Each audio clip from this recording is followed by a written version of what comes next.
ሰላም ጤና ይስጥልን ውድ የቻናላችን ተከታታዮች የፕሮግራማችን ቤተሰቦች፣ ይህ አብዲራዋ ቲዩብ ነው። ፕሮግራማችንን ላይክ በማድረግ እንድትጀምሩ፣ ላይክ ስታደርጉ ተደራሽነታችንን ተደማጭነታችንን ከፍ ስለሚያደርግ ላይክ እያደረጋችሁ እንድታደምጡን፣ አዲስ ከሆናችሁ ደግሞ ሰብስክራይብ በማድረግ ለቻናላችን ቤተሰብ እንድትሆኑ የደወል ምልክቷን ተጭናችሁ ፕሮግራም በምንለቅበት ሰዓት ጊዜና ሰዓቱን ጠብቆ ለእናንተ እንዲደርስ የደወል ምልክቷን እንድትጫኑ፣ ይህንን ፕሮግራም ከሀገር ውጭ የምታደምጡ የቻናላችን ተከታታዮች በሱፐር ስቲከር፣ በሱፐር ቻት፣ በሱፐር ታንክስ ድጋፍ እንድታደርጉ የአክብሮት ግብዣችን ነው። ከዚህ ፕሮግራም ቀደም ብሎ በሰበር ዜና ሊቨርፑል ያስፈረመው የ61.2 ሚሊዮን ፓውንድ ከ21 ዓመት በታች የፈረንሳይ ብሔራዊ ቡድን የኦሬንስ ንብረት የሆነውን የጀረሚ ዣክዌን ፕሮግራም ተመለከትን። ከዛ ቀደም ብሎ የማንቸስተር ዩናይትድ አስደናቂ የመጨረሻ ደቂቃ ድራማ የ3-2 ድል ተመለከትን። ይሄ ፕሮግራም ትኩረት የሚያደርገው የሲቲ አቻ መውጣት፣ የአስቶን ቪላ መሸነፍ አድቫንቴጅ ለአርሴናል የከፈተበትን ተጨማሪ በሲዝኑ ላይ ይሄ ካልተሳሳትኩ አራተኛ አምስተኛ አጋጣሚ አርሴናል ቀድሞ ተጫውቶ ተከታይ ክለቦች እንዲህ አይነት መንሸራተት ሲያሳዩ የሚካኤል አርቴታ አርሴናል ሌላ የእረፍት ሳምንት አግኝቷል። ከውጥረት ከጫነ ከሚዲያውም ጫጫታ የተረጋገበት ግን የፔፕ ሲቲን በዚህ ፕሮግራም ጠለቅ ብለን እንመለከታለን። አድማጮች፣ ከዚህ ፕሮግራም በመቀጠል አርሴናል ዘግይቶ ወደ ዝውውሩ እንደገባ መረጃዎች በስፋት እየወጡ ነው የሚገኙት። ምክንያቱም ደግሞ ሚካኤል ሜሪኖ እግሩ ላይ ባጋጠመው ከባድና ዘግናኝ ስብራት ምክንያት በዚህ የውድድር ዓመት ተመልሶ የመጫወት ቻንሱ በጣም ዝቅተኛ ነው። ልክ እንደ አሌክሳንደር ኢሳቅ የእግር ጉዳት አጥንቶቹ መሰባራቸውን መረጃዎች እያሳዩ ነው እንዳለ እና ዴቪድ ኦርኒስተን ምሽት ላይ ባጋራው መረጃ መሰረት የአጥንት ስብራቱ በጣም ሲግኒፊካንት ፔሪድ ይፈልጋል ለሪከቨሪ እና ረዘም ላለ ጊዜ ከሜዳ ይርቃል። ተጫዋቹ እንግዲህ ይሄ ጉዳትን እንዳስተናገደ እየተነገረ የሚገኘው በማንቸስተር ዩናይትድ ጨዋታ ነው። ምርመራ ተደርጎለት ከሻምፒየንስ ሊግ ስብስብ ውጪ ነበር። ከትናንት በስቲያ አርሴናል 4-2 ባሸነፈበትም ጨዋታ ስብስብ ውጪ ነበር ሚካኤል ሜሪኖ። በስተመጨረሻም ተጫዋቹ ፈጣን የሆነ ሰርጀሪ እንደሚያስፈልገው ተረጋግጦ አሁን ዛሬ በይፋ ቀዶ ጥገና ያደርጋል። የዚህ ተጫዋች መጎዳትን ተከትሎ በሲዝኑ አስደናቂ ጉዞ ላይ እንቅፋት እንዳያጋጥማቸው የሚካኤል አርቴታ አርሴናል ምንም አይነት ክፍተት እንዳይፈጠር በማሰብ አንድሬስ ቤርታ የተለመደው ስራቸውን ለመስራት በቀሪ ሰዓታት ውስጥ ለዚህ ተጫዋች ተተኪነት ተጫዋች ለመመልመል ወደ ገበያ ወጥተዋል። ድርድሮችንም ለመጀመር እንቅስቃሴዎች የተደረጉ ነው። አርሴናል ወደ ዝውውሩ በ24 ሰዓት የጉዳት ሪፖርት በኋላ ተቀላቅሏል። ግን ጉዳቱን ያወቁት አርብ ዕለት ስለነበር እንግዲህ ያለፉትን ቀናት እንቅስቃሴዎች አሉ። አሁን ይፋዊ ጉዳዮች እየወጡ ነው። ይህንን በተመለከተ የምናነሳው ፕሮግራም ስላለ ከዚህ ፕሮግራም በመቀጠል እንድጠብቁን በአክብሮት ለመግለጽ ያክል ነው። የሜሪኖ ተተኪ እነማን ይሆናሉ? ግምቶችስ? ሚዲያ ላይ የሚወጣው ዘገባ እነማን ታቅደዋል በአርሴናል ዙሪያ? እስቲ ከዚህ ፕሮግራም በመቀጠል ወደ እናንተ ይዘንላችሁ ምን መጣ ነው የሚሆነው። ምክንያቱም የሚካኤል አርቴታ አርሴናል እንዳምናው እንደ ካቻምናው ጃንዋሪን አሳልፎ ስህተት ላለመፍጠር አሁን ላይ የበለጠ ገበያው ላይ በቀሪ ሰዓታት የሚፈጠረውን ነገር ለመመልከት ገበያው ላይ በድጋሚ መግባቱ ተረጋግጧል። እስቲ የዛሬ ጋዜጦችን እንመልከት። ፔፕ ጋርዲዮላ እና ማንቸስተር ሲቲ በጣም ጋርዲዮላ ከባድ ሲዝን እያሳለፈ ነው። ምናልባት ከአምናው ድክመት አንጻር የዘንድሮ የባሰ ነው። የአምናው ቡድኑ ትራንዚሽን ስለሚፈልግ ቀዶ ጥገና ስለሚፈልግ ይሄ ሀርት ሰርጀሪ እንደሚሉት በደንብ ቀዶ ጥገና ስለሚያስፈልገው ትራንዚሽን መግባት እንዳለበት ስለተረዱ ትችቱም ምኑም ተቀባይነት አለው። የዘንድሮ ግን በምን አይነት ሰበብ በምን አይነት ማስተባበያነት የፔፕ ቡድን እንዴት ይህን ጉዳይ ይሻገር ነው ማለት። የአምናው ሽግግር የሚያስፈልገው ስብስብ ነው። ፍላጎት፣ እድሜ፣ እድሳት ብዙ ጉዳዮች ተነስተዋል። የዘንድሮ ግን ከሞላ ጎደል አንለውም ቢያንስ 80-90 በመቶ ጥገናዊ ለውጡ ጤናማ በሆነ ሁኔታ ቀጥሏል። ትናንት በቶትናም ስፐር በተደረገ ጨዋታ ማንቸስተር ሲቲ ከረፍት በፊት በአስደናቂ የጨዋታ ብልጫ በተጫዋቾች ግሩም እንቅስቃሴ ቀደም ብሎ በሬያን ቸርኪ አማካኝነት በጨዋታው ልዩነት የሆነችውን ምርጥ ግብ ቀደም ብሎ ለማንቸስተር ሲቲ ያስቆጠረ። ጨዋታው ቀጠለ። የማንቸስተር ሲቲ ተጭኖ መጫወት ቀጥሎ እንግዲህ አንቷን ሴሜኒዮ ሁለተኛ ግብ አስቆጠረ። ሲቲ ከረፍት በፊት ሃላንድና በርናንዶ ሲልቫ 11ኛና 44ኛ ደቂቃ አመቻችተው ያቀበሉትን ኳስ ሬያን ቸርኪና አንቷን ሴሜኒዮ አስቆጥረው ሲቲን ቀዳሚ ያደረጉ። ከረፍት በኋላ ዛቪ ሲሞንስ 55ኛ ደቂቃ ለዶሚኒክ ሶላንኬ አመቻችተው ያቀበለውን፣ ከዛም በኋላ 70ኛው ደቂቃ ላይ ምናልባት የዓመቱ ምርጥ ጎልን የቀድሞ ሊቨርፑል የቼልሲ አጥቂ የበርንማውዝ የፊት መስመር ተጫዋች የሆነው ዶሚኒክ ሶላንኬ በግሩም ቴክኒክ አስቆጠረ። ሲቲ 2-2 ጨዋታን አጠናቀቀ። እስቲ ቪላ ፓርክን ደግሞ እንመልከት። ውጤቱን ነው የጨዋታ እንቅስቃሴ ትኩረታችን ሲቲ ላይ ነው የሚሆነው። ሲቲ ለምን መቀዛቀዝ በዚህ ደረጃ እንዳሳየ የራሳችንን ጥርጣሬ፣ የሚዲያውን ግምት፣ ያለውን እውነታ ደግሞ እየቃኘን ነው የምንወያየው። 42ኛ ደቂቃ ላይ ዳንጎ ዋታራ ለሻደ አመቻችቶ ያቀበለውን ኳስ ይሄ ተጫዋች አስቆጠረ። ከዛም በኋላ በቀይ ካርድ ከሜዳ ወጣ። ይቅርታ ሻዳ በጨዋታው በቀይ ካርድ ወጣ 42ኛ ደቂቃ ላይ። ከዛም በኋላ ዳንጎ ዋታራ ደግሞ 45 ሲደመር 1 ላይ አስቆጠረ።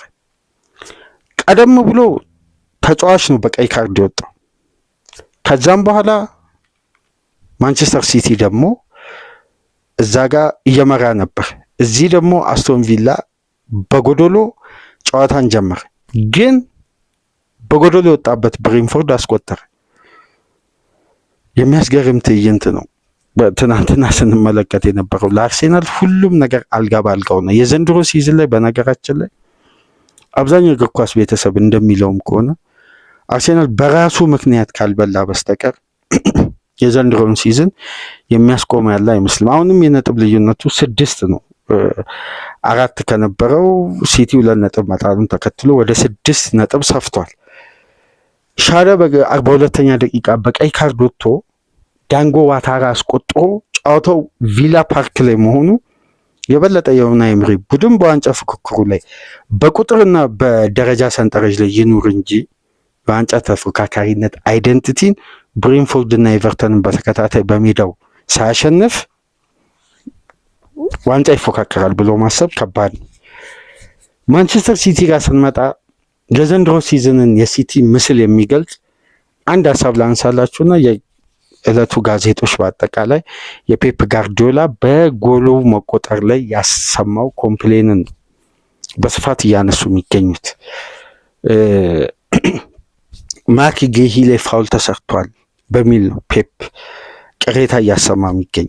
ተገቢ አይደለም፣ ተከልክለናል፣ መጽደቅ የሌለበት ግብ ጸድቋል፣ ፋውል ነበር፣ ኦፍሳይድ ነበር በሚልም ቅሬታ እያቀረበ ነው። ፔፕ ዳኝነት ላይ ኮምፕሌን አያቀርብም።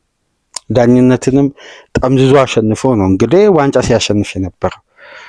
ጋርዲዮላ ሰበብ ማቅረብ ከጀመረ ተገቢ አይደለም ማለት ጉዳዩ ትክክል ሊሆን ይችላል፣ ግን ፔፕ በሰበብ የሚያምን አሰልጣኝ አይደለም። ጉዳዮች የሚደፋፍነው አሸንፎ ደፍቆ ነው። አሁን ከሱ አቅም በላይ የሆነ ጉዳይ እየመጣ እንደሆነና መፍትሄው ምናልባት ከሱ አቅም በላይ ሳይሆን እንዳልቀር እየተመለከትን ነው። በዋነኝነት እንግዲህ የማንቸስተር ሲቲ መልክ የያዘ የ11 ጨዋታ ተከታታይ ጨዋታ የማሸነፍ ጉዞ በ2026 ከገባ በኋላ ባለፉት የፕሪሚየር ሊግ 6 ጨዋታዎች 5ቱን ማሸነፍ ያልቻለበትና አንድ ጨዋታ ያሸነፈው ወልቭስን ነው 20ኛ ደረጃ ላይ የተቀመጠው። ለምን የሚል ጥያቄ መነሳት አለበት። ምን ተፈጥሮ በዚህ አጭር ጊዜ ውስጥ እንዲህ አይነት መንሸራተት? እንዴት ከፔፕ ጋርዲዮላ ማንቸስተር ሲቲ የሃላንድ አጀማመር ፍጹም አስደናቂ በሆነበት የሌሎች ተጫዋቾች ብቃት የነ ሮያን ቸርኪ፣ የነ ኒኮ ጎንዛሌዝ፣ የነ ጀሪሚ ዶኩ እነዚህ ተጫዋቾች በልዩነት ከፍ ባሉበት፣ በእርግጥ የተጫዋቾች ጉዳትና በተለይ ተከላካይ ክፍሉ ጉዳት ቲሙን አለመረጋጋት ሊፈጥር ይችላል። ግን የፔፕ ቡድን በዚህ ደረጃ እንዲህ አይነት አለመረጋጋት ውስጥ በመግባት ይታወቃል ወይ?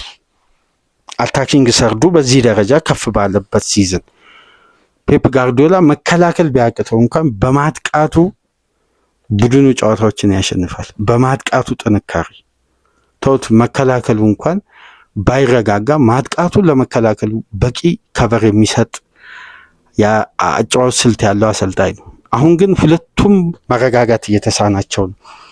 እስቲ ለምን የሚለውን ጉዳይ ከጋዜጦች ትኩረት በኋላ እንመለከታለን። የመጀመሪያውን ጋዜጣ ተመልከቱ በስክሪናችን ላይ። ዛሬ ለህትመት ከበቁ ጋዜጦች መካከል ዘ ታይምስ ይዘው የወጣው ፔፕ ይልና ሬፈሪ ጊቭ ስፐርስ ፈርስት ጎል። ጋዜጣዊ መግለጫ ላይ ያላትን ቃል ነው የተጠቀሙት። ዳኛው ለቶትናም የመጀመሪያ ግብን ሰጥቷል። እኛ ላይ የተቆጠረው ግብ ልክ አይደለም።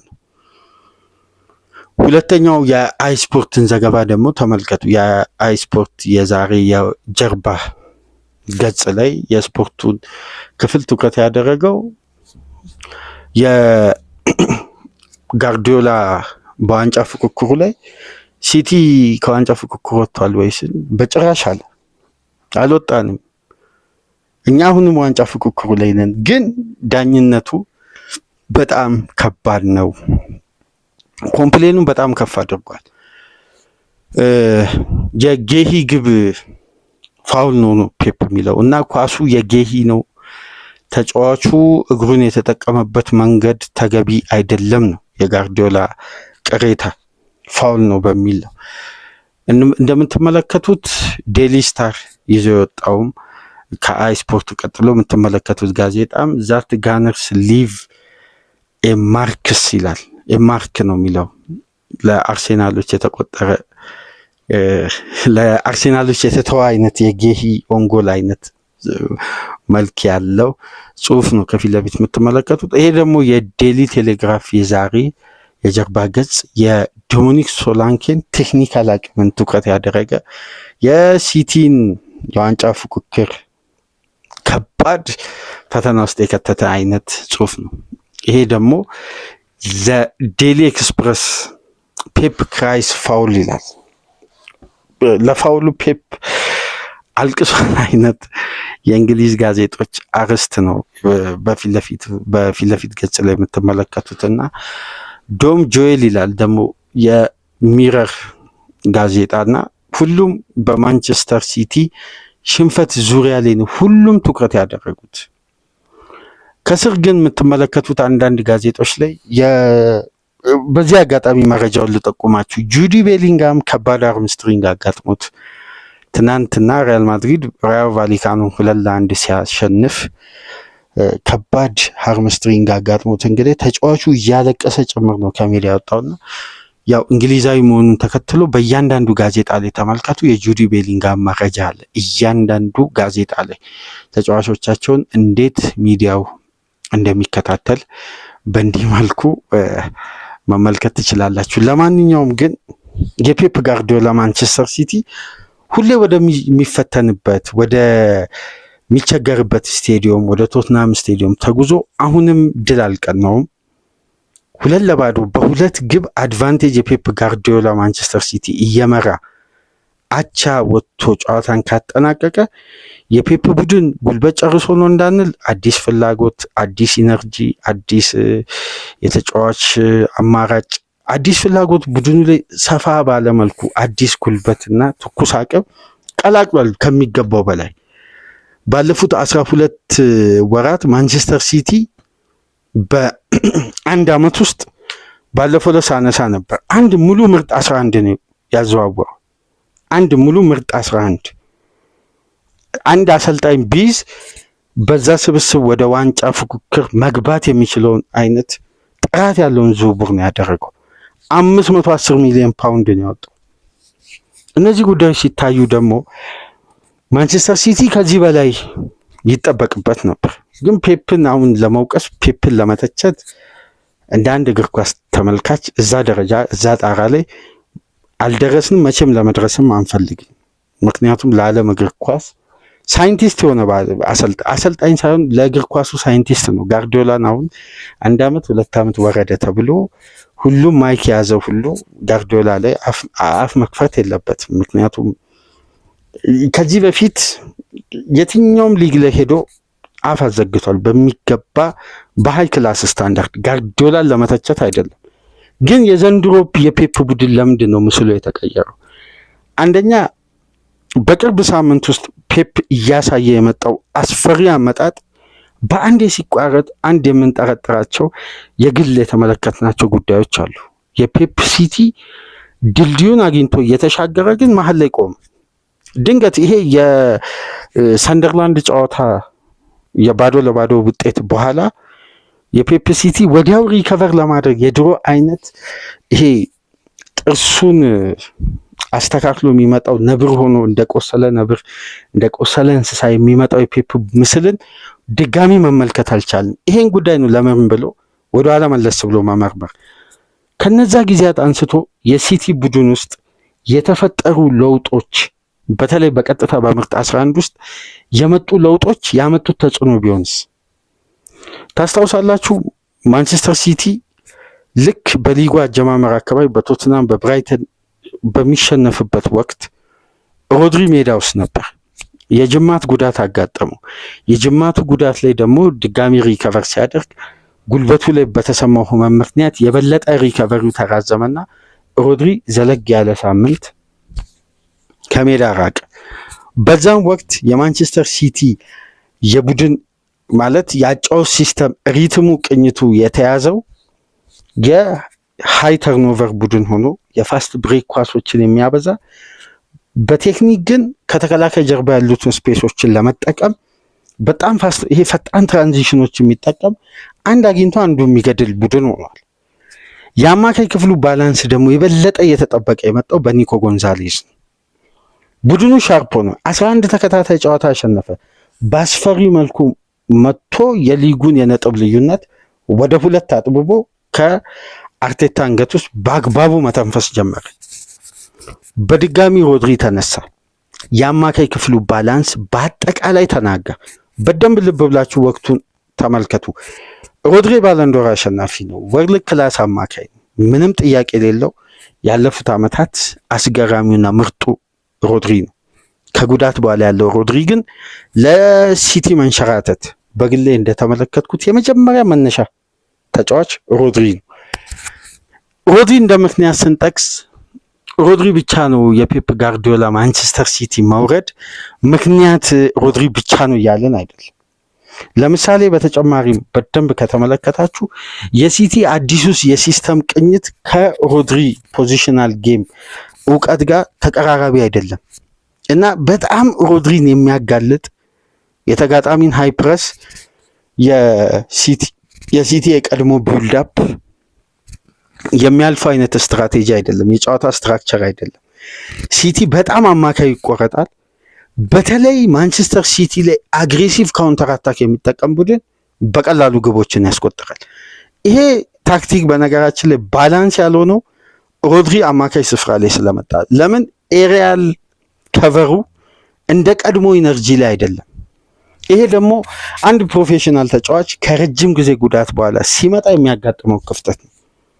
ይሄን ድልድይ ነው እንግዲህ ፔፕ መፍትሄ ለመስጠት እየተቸገረ የሚገኘው። በደንብ ተመልከቱ። በቅርብ ሳምንት ከሮድሪ ጋር ኒኮ ራይሊን፣ ኒኮ ጎንዛሌዝን፣ ቲጃኒ ራይንደርስን ፔፕ እየደጋገመ አማካይ ክፍሉ ላይ ተጣማሪው ወደ መከላከል ቅርጽ ያለውን የሲቲን ስትራክቸር የያዘ አጫወት ነው የሚጠቀመው ከሜዳውም ውጭ ከሜዳውም ውጭ። ይሄ ጉዳይ የፈጠረው ተጽዕኖ እንግዲህ የቶትናም አይነት በሁለተኛ 45 ጉልበት፣ ፍጥነት፣ አካል ብቃትን በአግባቡ በሚጠቀሙ የሜዳ ውስጥ ተጫዋቾችና የሲቲ ኢነርጂ በወረደበት ደቂቃ ላይ የበለጠ አግሬሲቭ ሆኖ በመምጣት ኤሪያል ዱዌሎችን እያሸነፉ ጨዋታን በልዩ ትራንዚሽን የሚያሸንፍ ቡድን ሲመጣ የፔፕ ቡድን ለመቋቋም ይቸገራል። ግን እነዚህ ፈተናዎችን ከዚህ በፊት ሳያገኝ ቀርቶ አይደለም። የፔፕ ቡድን በተደጋጋሚ በእነዚህ ፈተናዎች ውስጥ አልፏል። ግን ሲያልፍ የነበረው የመብቴ ቅኝት በኒኮ ጎንዛሌዝ ባላንሱ የሚጠብቀው እያንዳንዱ ስፔስ ላይ ተጫዋቾች ከኳስ ውጪ ወደ ራሳቸው የሜዳ ክልል የበለጠ አፈግፍጎ ነው የሚጫወቱት እና ባላንሱ የሚጠበቀው የነበረው አማካዩ ክፍል ላይ የቴክኒክ አቅማቸው ከፍ ያሉ ተጫዋቾችን በማብዛት ዶኩ የሜዳውን አብዛኛውን ክፍል እየለጠጠ የተጋጣሚን ስፔስ እያሰፋ የላኛውን የሜዳ ክፍል እንዲጠቀምና ሃላንድ የተጋጣሚን 4 ተከላካዮችን ወደ አማካይ ክፍል የመሳብ ቴክኒክ ይጠቀማሉ። ከተከላካይ ጀርባ ሲጣል ሃላንድንም ዶኩንም መቆጣጠር አይችልም የፕሪሚየር ሊግ ተከላካዮች። ያኔ ሲቲ ኤሪያዎችን በቀላሉ ኤክስፕሎት ያደርግ ነበር። አሁን ግን ለነዛ አይነት ትራንዚሽኖች የሚመች የሲቲ አማካይ ክፍል ጥምረት አይደለም። አንደኛ ሮድሪ ከረጃጅም ፓስ ይልቅ አጫጭር ፓስና ይሄ ዝግ ባለ ቴምቦ ከራስ ሜዳ የመውጣት ቅኝት ነው እና ትራንዚሽኑ ሴንተር ፎርዋርድም ሊሆን ይችላል፣ ወደ ዊንግም ሊሆን ይችላል። ግን ሲቲ ከበርካታ ተች በኋላ ፋይናል ሰርድ እንዲገባ የሚመርጥ አይነት አማካይ ነው። በደንብ ተመልከቱ። ኒኮ ጎንዛሌዝ ሲኖር ሲቲ ባልተጠበቀ መልኩ እንደውም በአንድ ፕሮግራም ሳነሳ ነበር። ኒኮ ጎንዛሌዝ ባለው የኳሊቲ አቅም ነው ወይስ ፔፕ ስለፈለገ ነው? ሲቲ በጨዋታ ከ44 ከ50 በላይ ረጃጅም ኳሶችን እያደረገ ነው። ይሄ ከምን መነሻ ነው? ፔፕ ጋርዲዮላ በፕሪሚየር ሊግ ማሰልጠን ከጀመረበት ጊዜ አንስቶ እንዲህ አይነት ቁጥሮች የተመዘገቡ አይደሉም። አሁን ግን ባልተለመደ ባህሪ የፔፕ ቡድን እነዚህ ቁጥሮችን በስፋት እየተጠቀመ ነው። ይሄ ከምን መነሻ ይመስላችኋል? በተደጋጋሚ ይህን ጉዳይ ስናነሳ ነበር። አሁን እያየ የምንገኘው የፔፕ ጋርዲዮላ ማንቸስተር ሲቲ ላይ ይሄን ባህሪ ነው። ስለዚህ የማንቸስተር ሲቲ ቅኝት በሮድሪ መምጣት አዲስ መልክ አዲስ ሪትም ለመያዝ እየተጣጣረ ያለበት እንቅስቃሴ ነው። በዚህ መሃል ሮድሪ ሲመጣ ደግሞ የበለጠ ኒኮ ጎንዛሌዝ ጉዳት አስተናገደ። አሁን የአማካይ ክፍሉ ሽግግር ጤናማ ባልሆነበት ወቅት ደግሞ ለፔፕ ከባዱ ራስ ምታት ሁለቱ ሴንተር ባኮች ተጎዱ። አሁን ጋርዲዮላ ላይ የማንፈርድበት ዋነኛ ምክንያት ይሄ ነው። የመጀመሪያው ጉዳይ ከኒኮ ወደ ሮድሪ የሚደረገው ሽግግርና የሲስተም ለውጥ ባላንሱን ሳይጠብቅ ቡድኑን ማንገዳገድ ጀመረ። እዚህ ላይ ደግሞ በአንድ ጨዋታ 2 ሴንተር ባኮች ተጎዱ። እድለኛ ያልሆነበት ፔፕ ከቼልሲ ጋር በነበረው ጨዋታ። ከዛን አሁን የባላንሱ ክፍተት እንዳለ ሆኖ 2 ሴንተር ባኮች ሲጎዱ ሲቲ እንዴት ሊበረገድ እንደሚችል ለዛ በውጤት ቅኝት ውስጥ ወደ ሪትም ለመግባት የማንቸስተር ሲቲ ወቅታዊ ሁኔታ ከሮድሪ የተነሳ ችግር በጉዳት ቀጠለ። አሁን ለፔፕ ፈተናውን ያበዛው ይሄ ነው። በግሌ ከተመለከትኩት ትላልቅ ክፍተቶች ውስጥ በማንቸስተር ሲቲ ቤት ውስጥ ይሄኛው ግንባር ቀደም በግሌ የተመለከትኩት። ሁለተኛው ጉዳይ ኒኮ ጎንዛሌዝ፣ ራያን ቸርኪ፣ ፊል ፎደን እና በርናንዶ ሲልቫ አማካይ ክፍል ሲጣመሩ ማንቸስተር ሲቲ 2 የሚያቀለው ስቴፕ አለ። አንደኛ ለትራንዚሽን ኳሶች ማርክ ለመደረግ የማይመቹ 3 አማካዮች አሉ። አሁን ትራንዚሽን ለማድረግ ከተከላካይ ጀርባ ፋስት ብሬኮችንም ሆነ ሃይ ተርኖቨር ኳሶችን ለመጠቀም በልዩነት የሚያመቹ 3 የግራኝ እግር ቴክኒሻል አማካዮች አሉ፣ የበለጠ ግራውን እግር የሚጠቀሙ።